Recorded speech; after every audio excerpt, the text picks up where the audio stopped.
Hey everybody, welcome back to the show. Today I'm here with my good buddy Brandon Smith. Down the road a little bit, I'm in Dallas, he's in Houston. That's a Texas joke, by the way. He's a little bit further than down the road. But today we're going to talk about cash flow. And Brandon's been big on cash flow for a long time. I am. If you're not, you should be.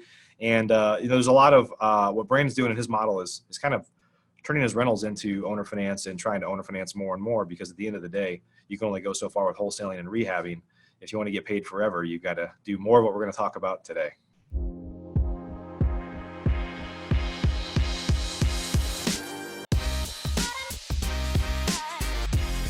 Professional real estate investors know that it's not really about the real estate. In fact, real estate is just a vehicle to freedom. A group of over 100 of the nation's leading real estate investors from across the country meet several times a year at the Investor Fuel Real Estate Mastermind to share ideas on how to strengthen each other's businesses, but also to come together as friends and build more fulfilling lives for all of those around us.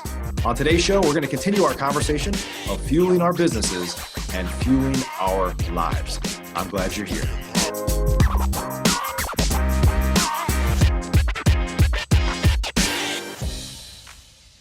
Hey, Brandon, welcome to the show.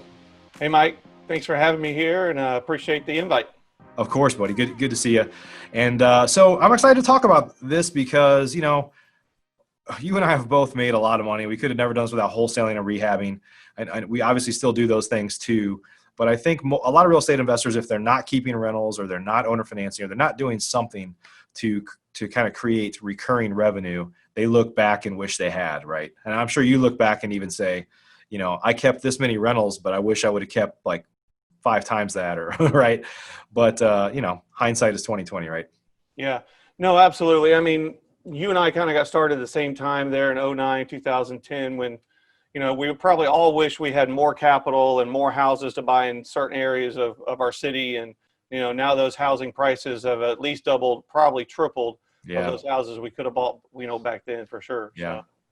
It's crazy. If you look back like 08, 09, 2010, probably even up to 2012, where I'm at in Dallas and a lot of markets around the country, but you could have probably bought, there were a lot of houses available under 100K at that point, right? Those are much harder to find now. But back then, you could have probably bought 100 houses a month straight off the MLS, paid full retail price, and you would look like a freaking genius right now. But then you were like, who does that? Why would anybody do that? But yeah, that's how we initially got started was MLS, REO in 09. I remember going to the north side of Katy, which is, Katy, Texas. Yeah. And, the north side's a good suburb, lots of brick houses, good working class folks, and knocking on doors and offering somebody, 54,000 and they owed 56. And we walked away from the deal and I went 2 houses down and made the same offer and got that house, Yeah. Back then there was really no sales pitch or acquisitions pitch. It was, hey, can you help me out? Can you get me out of this situation? And you either had the money or you didn't back then, Right. And I'm still kicking my rear end on, I wish I'd have bought more back then. Yep. Well, tell us a little bit more about how you got started. So you started in around 09, it sounds like. So tell us a little bit more about like what you did before that and how you got into real estate. Yeah, so I was in the oil patch, and I was a headhunter. We were recruiting, executive level oil field guys and engineering and all that.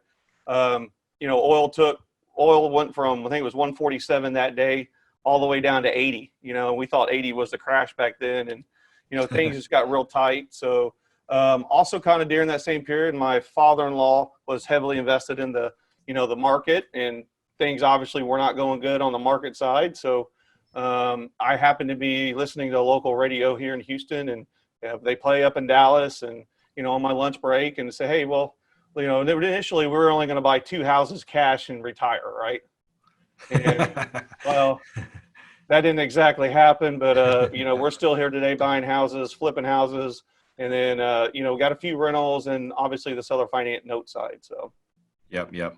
So let's talk a little bit about mix. Like what are your thoughts on, everybody has their own goals, right? And everybody has their own, I guess, resources to be able to have a different mix. Mm-hmm. But we used to kind of keep about 10-15% of our houses as rentals usually, and then rehab probably the 75% of the rest, wholesale like 25% of the rest. But I think as you get more mature in the business, you generally want to find ways to get paid more than one time from those houses, right? Yeah. And so talk about that kind of mix from your perspective, like maybe what it used to be versus what it is now. Sure, absolutely. So, initially we got started in heavy rental model. I mean, every house we took down, it was, buy it, rehab it, and either refinance it at a local bank or, or have a bank established line of credit, put it on a line of credit and then term it out. So, my first year in the business, we bought 36 houses, brand new rookie and all that. And then, we happened to meet a local bank, and in that bank, we got I think we got 750,000 was our first line of credit. We filled that up with those 30 odd houses or so. And then they called us back and said, "Hey, do you want another mill?" We go, "What?" And then, so we just kind of continued down that path. We got into flipping kind of late, 2012. And then we've been, heavy flippers ever since then. So, we still do accumulate some rentals, of course, just by default. A wise person once told me a bad rehab makes a hell of a rental, so, but yeah, so we've had as many as upwards of 90 rentals. We've slowed off, sold a few. I think you've sold a few over the years too. The rental game, as we talked about, yes, it is cash flow based, but at the end of the day, you're kind of looking at best break even, in my opinion, after you kind of end up taxes, insurance, and maintenance. But they do appreciate. We were told way back when in 09 to 2010 that they didn't appreciate. Well, lo and behold, we all know that's the direct opposite. And that's, when we saw some of the values that we were getting as is, so we decided, similar to you, start selling off a few. So we're in the low 50s right now. But also on the other side of that is we've taken on more on the seller finance side, creating cash flow through the note receivable, where I don't have maintenance. I don't have the property tax issue. I don't have we still got to govern the insurance and make sure it's all caught up. But, it's a more, in my opinion, it's a passive, more established, sustainable, model. And especially with the craziness that's going on nowadays, my business has continued to probably, that we talked about through COVID and all. My rentals, they probably paid about 85 to 90% over the last couple months through those months. We didn't know, are they going to pay? Are they not going to pay? Then I got my bankers calling me, "Hey, are you going to be able to make your payment?" We made it through all that, but really and truly at the end of the day, my seller finance notes, I mean, they just crushed it.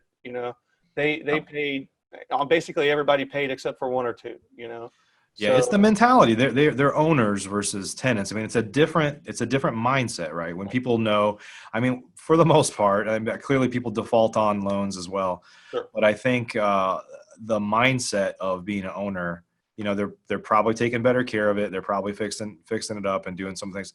I don't know if you're, a lot of our owner finance deals, we didn't even fix the houses up. We kind of sold them as is, just because I was kind of following Mitch Stevens and a few other people that worked for them. I was like, man, that takes a lot of load off of me if I don't have to do that. And honestly, they're probably going to improve my collateral. So kind of go down that route. But that's what we've done. But I'll tell you, yeah, we haven't had many issues. We had one issue on one of our notes where the guy was like, there was so much noise in the media too. Like, well, you don't have to pay your mortgage anymore. Right. Like, banks have to, they assume we're all like billionaires and big like bankers, like the monopoly men, right? It's like, hey, we're just, obviously you and I are really, really cool dudes, but at the end of the day, we're not the monopoly man, right? So, but I think after you set the expectation of like, hey, you're an owner, you're responsible to pay these things, people just kind of figured it out, right? Yeah, absolutely. I mean, it was, what the news put out and what the government put out, Fannie Mae, Freddie Mac, deferment and all that. I had that conversation multiple times with many tenants, and they still could not understand it. I have that same conversation with a seller finance note guy, and he gets it. Oh, okay, yeah, I know. I do know my note is at a local community bank. It's not Fannie Mae, Freddie Mac back, and I don't have the deferment. So, I do need to pay. So, right. And I think that's that mindset you talked about before. Yeah, and most folks that are owners that you've owner finance to, they've got more skin in the game, right? You require a down payment up front, and they probably, in some instances, at least in mine, have improved the value of it. So they've got skin in the game they don't want to lose, more so than I think a lot of tenants, this is kind of sad for us as landlords, right? But a lot of tenants, they assume that their deposit is gone the moment they pay it, because they're in this cycle of like, either getting evicted or they generally cause so much damage to the house they never get it back anyway. So they've already kind of discounted that. So they have nothing to lose, right? For a lot of tenants, unfortunately. Yeah, no, I would second that. Now, at the same time, you still always have a handful of tenants that do respect your Oh property, yeah. Yeah. that do take that. And, as we kind of talked about a little bit before, there is always a possibility maybe and we're looking at this, and this is part of our model for 2020 to kind of finish up, is taking that tenant that has a good history, that has probably been in the unit. I mean, some of my guys have been in the unit 5, 7, 8, 9 years with on-time payments, and sitting down with them and saying, hey, can we convert you to an owner finance note? And here's what you're going to be gaining, the tax benefits, Yeah. the equity, and, kind of going through versus paying me, this is now in your name, and kind of setting up that model long-term. So I anticipate us probably to do, of our 50 rentals that we have kind of sitting on the side that we're still have today, that we'd probably like to take down 10 to 15 of those and convert those good tenants into note receivables for the remaining part of the year. So Yeah, you and I were discussing that before we started recording, but that is one of my questions, because I've always assumed when I sell my rentals, which I'm not in a rush to do, that's kind of our retirement fund, if you're a part of it for sure, is like, well, when I do that, I'll probably sell or finance them off. And that was one of the questions. I've had this conversation with my property manager too, like, are the tenants that we have the people that we want or would even qualify to be an owner finance, customer, I guess. sure. And so, yeah. So you kind of said, hey, find the best tenants, the ones that pay on time, because that's obviously an indicator of, if they don't pay the rent on time, they're not going to pay a loan on time either, right? Sure, absolutely. And my kind of gut feeling says about 15 to 20% of your portfolio probably is at least a ballpark that would be potentially a good fit financially. Yeah. They can afford it, and then they have the history of it. So Yeah. one of the things we did not talk about before that my company happened to be going through before COVID and all, we finally got our tenants to start all paying online and paying through an app. And, I mean, there's a lot of good quality services in there. It's just that, when we started in '09, we used to always have people just mail your payment to me or come in the office. And those people have had that mindset for so many years. It was very difficult converting them to an online system. Right. And so now we've been online now on payment, saying, hey, don't come in the office, pay online, pay through the app. And I tell you what, it's working out pretty good. We started about 2.5, 3 months ago. So Yeah, that's great. Yeah, we started investing in some large apartment communities over the past couple of years, and usually with my buddy Corey Peterson, your friend too. And that's one of the first things that they do is they go in and if they're not already doing it, they require to convert to auto debit. And so when COVID hit, he's like, they didn't get hit that bad because they just took the money out of their account. Like they didn't have to wait for somebody to drop off a check and even think like, should I deliver this or not? It's like, we're just taking it out now. That'll last a month or two. Somebody could call their bank and disconnect it, I guess. But yeah, it helps a lot, right? It helps you operationally. It helps you a lot to not have to think about, well, did the check get lost in the mail or all the other crap you hear, right? yeah, I mean, automatic ACH payment is a way to go. We do offer a discount for anybody that has an ACH payment. I mean, the cost to pull it out of the bank is relatively cheap. When it doesn't matter if you do 1 or 100 ACHs. At least at my bank, that it's all one flat fee. I think it's $7, $8. I mean, it's Oh, wow. incredibly cheap to do an ACH if you set it up right. So Yeah. So let's talk a little about converting more to the owner finance model. One of the challenges that a lot of people have with that model is that you got to have deep pockets or access to deep pockets. So, you never have enough cash, right? And so you're obviously not using your own cash for this, or not all of it. You got to have some underlying finance. So, obviously when people are keeping rentals, a lot of people that are listening to this probably have rentals. You go to a bank, local community bank, some of the national lenders, even Fannie and Freddie, if you don't have, more than 10, you can get that underlying finance to finance a rental property, right? But to say, I'm going to borrow money from you and then I'm going to relend it to somebody else and they're going to pay me and I'm going to pay you every month. It's just a different animal. So talk a little about kind of who you use and how you're set up to provide that underlying finance to operate a owner finance model. sure, absolutely. So the way we've always done in the past is we've gone to local community banks and first of all, establish a line of credit up front. Because it's very difficult to, put on MLS, hey, we take owner finance notes and owner finance is available if you don't have the back end financing. If you don't have the back end financing, it's very difficult, to start stacking your notes up, before you take them to the bank. You can do that. You can stack all your notes up, using private money and then take a bulk, 5, 6, 10 notes to a bank and try to get them to finance.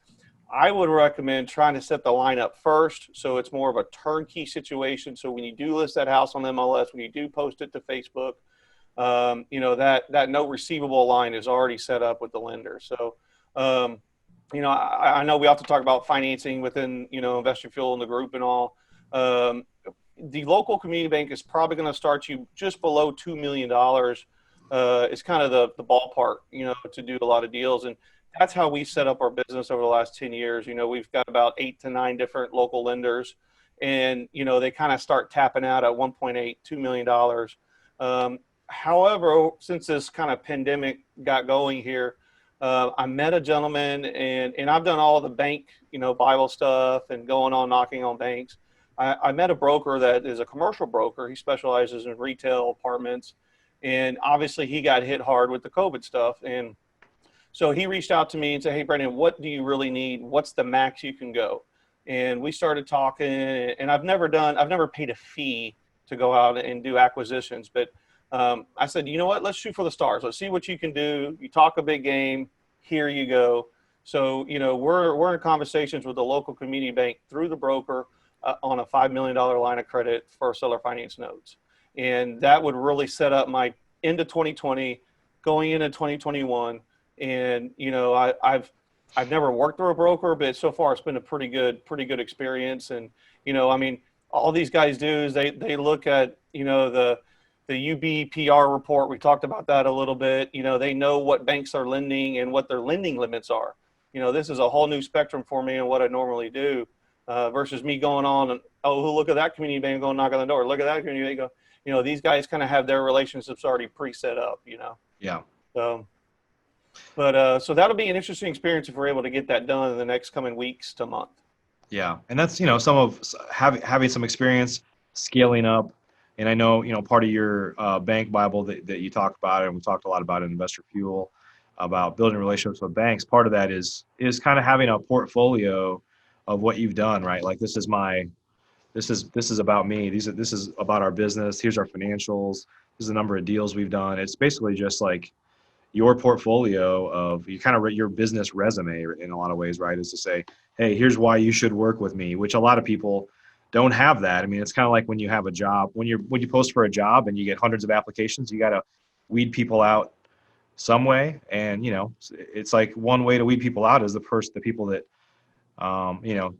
gave a half-hearted attempt at best to try to get your business. Like, look at the people that really were polished and really thought this through before they came to us, right? Yeah. And I think kind of going through this has kind of opened up my eyes. As I talked about, we kind of been in that $2 million range line of credit. We've never really asked for 5. Well, if I get 5, can I get 10? I know you and Corey have always you and Corey raise a lot of money, and I've kind of never thought about going to that next step. And this has kind of opened my eyes that this is possible. This is doable with what we have. And just, trying to get that deal closed long term. Yeah. I think a lot of people that when they raise money, it's real easy to go from, I don't know how to raise money, to even thinking mentally, questioning whether you can, to being able to raise way more than you could ever need. It kind of goes from one end of the spectrum to the other, right? So you find somebody and they're like, well, I could give you a $5 million line. And you're like, whoa. I only need 80,000. Like, can you just put the rest in an account that's just sitting there for me in case I need it? So, people that have money, especially you start to talk to brokers and more institutional people, like what they really want, it's not so much the return. It's like the ability to keep their money busy, right? Right. Because return doesn't matter if it's just sitting in a pile somewhere. Yeah. And that's actually been the banker's number one concern. Say, hey, Brendan, if we do this for you, are you going to be able to deploy it? Right. Deployment is a very, because I mean, the particular bank we're using for this type of line, I mean, we're at the very top of their lending limit, so, I mean, we're going to senior loan committee and all that other stuff. I mean, and that's a viable question I've never thought about, but I mean, right now, as you know, I'm an active agent, here in Houston, and I've got 13 houses on the market. I got another 9 coming. I mean, can I deploy that? Let me try. Right. Yep. So talk a little bit about when you're talking. One of the things we were talking about up front is when you talk to banks about rentals, and then you start talking about, hey, this owner finance model. It's like, again, I borrow from you, I lend to them, they pay me, I pay you. It's a little more complicated, right? So one of the things you were talking about is just some of the terminology, and they use a bunch of acronyms and things that are different, just to kind of how to have a different communication with lenders that think a little bit differently if it's an owner finance model. Sometimes we use words in our industry that are different than what they use, right? So maybe just talk about kind of bridging that gap with how you communicate with lenders. Yeah, so I would say most community banks, when you kind of walk into them, they know a little bit about, at least on the commercial side, commercial community banks, they at least know a little bit about, single family. They kind of know apartments and cash flow, loan to value. They already know that type of stuff. Right. In that conversation, when I used to go pitch to the banks, that conversation was pretty easy to convey, and you kind of get in the niche of doing it. Well, with the seller finance stuff, the terminology is just a lot different. Is this going to be a QM loan? Is it a non-QM loan? Are you going to have an RMLO true underwrite, which we do? So okay, so I get that. So how do you monitor? Do you use a professional licensed escrow company? These are newer terms, for bankers or in commercial banking, that they don't understand what an RMLO is, and you literally have to walk them through, Dodd-Frank compliance, disclosure. Oh, I use this professionally licensed escrow company to manage the insurance, taxes, and then they turn around and pay you/pay me, So Right. it is a lot. It is a more complicated conversation with Mr. Banker, but it's doable kind of once you learn it. Yeah. And at the end of the day, they have their collateral's a little safer now. Of course, they've got the house, and they've got your ultimate buyers on the hook, and you've obviously personally guaranteed stuff too. So if you could get that through and help them understand it, like your collateral, your money is safer in this model than even a rental, right? Right. Yeah, absolutely. And it was funny. We were in a meeting, I think last week, and then the banker was, so with rates being so low, we talked about, what is my lending limits to my end buyer? Right now with rates being so low, not to get predatorial, we're between 9.5, in that area. And he looks at me and he goes, well, on interest, you're going to make more money than I am as the banker, and he kind of sit back and kind of shook his head, but said, I get it, so Yeah. because you got to realize that the bank line we're talking about is at X amount of interest, and I'm going to turn around, mark it up, of course, charge the end buyer. And he kind of thought that was a pretty interesting little joke there. So Yeah. so, Yeah. If only he knew how much harder it would be for him to go do that directly, right? yeah, absolutely. Everybody thinks what we do is easy. So Awesome. Well, Brandon, you and I have been friends for a long time, and you've been a huge giver. You're obviously a member of the Investor Fuel Mastermind. Would you mind? You've been a member. We're coming up on 3 years here. You remember pretty early on. I don't think you were at the first meeting. You might have been at the second one. yeah, absolutely. So I originally came over from Big Yellow, and then came over to Fuel directly after. We left to be independent, and then you started the group, and a lot of the guys I kind of knew in between. I started getting wind of what Fuel was doing, what you and Stinson were doing, and just the community, right? And I've been to I think I've been to every meeting besides one. And, I'll be up in Dallas for this upcoming week. I'm a hands-on guy. I like to sit down and get those golden nuggets. It may not be the big presentations, but it's the small things. It's the DM messages that you get from Stinson or yourself, or hey, Brandon, can you call John in Oklahoma, or can you call Aaron in Florida to discuss seller finance? And that's what it's about. We've done all those things, and and it's about sharing ideas, everything from acquisitions to Todd Swaggerty and mail pieces, to okay, is texting working or not? So it's the community, it's the collaboration. And, we ought to say, leave your ego at the door, and that's kind of what it's been. Yeah, we've got a great group there, and appreciate you being a part of it. So, yep. Awesome. Well, Brandon, if folks wanted to connect with you, obviously you're in Houston, do a lot of business down there. I've done a lot of deals, want to do a lot more. So if folks, might be looking to do deals together or JV or partner or even sell to you or connect with you in any other way, how would they connect? Best thing is just click the link below or find us at priorityhousebuyers.com, and you can submit your information. We're all over Facebook and been in the investor community a while. So, there's only a handful of beautiful bald men out there in Houston. Yeah, there's a lot of bald men, but not beautiful, not like you, my friend. So cool. Well, we'll add those links down below. And thanks again for sharing with us today. Thanks. Good to see you. Looking forward to seeing you just a couple weeks here at Investor Fuel. All right, Mike. Appreciate you guys. We'll see you shortly.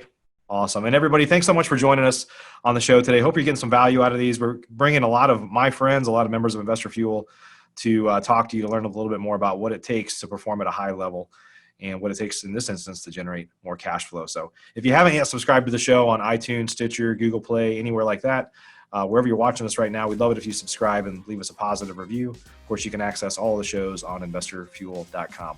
Have a great day. See you on the next show. Are you an active real estate investor?